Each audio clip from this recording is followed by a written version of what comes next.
Яг өнөөдрийн бидний хэлцэж байгаа энэ жижиг дунд үйлдвэрлэлийг дэмжих тухай шинжилсэн найруулгын асуудал бас цаг алдалгүй гарах нь чухал байгаа.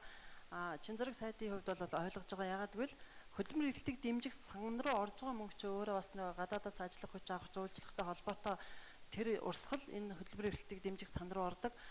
Жижиг дунд үйлдвэрлэлийг дэмжих тухай хууль нь өөрөө одоо төсөвт тусгаж өгөөд хөрөнгө оруулалтанд бас өөр юутай шүү дээ зорилготой. Тэгэхээр энд өөрөө бас хамрагдж байгаа тэр 2.5 тэрбумаас доош буюу бас бичил бизнес эрхэлдэг одоохондоо хэд томорч чадаагүй тийм хүмүүс нөгөө нэг хөдөлмөр эрхлэлийг дэмжих сан руугаач орж чадахгүй жижиг дунд үйлдвэрлэл эрхлэгч руугаач орж чадахгүй тийм зүйл их байгаа нь бид нарыг сая энэ бизнес эрхлэгчтэй уулзж байхдаа их хэлж ирсэн юм аа.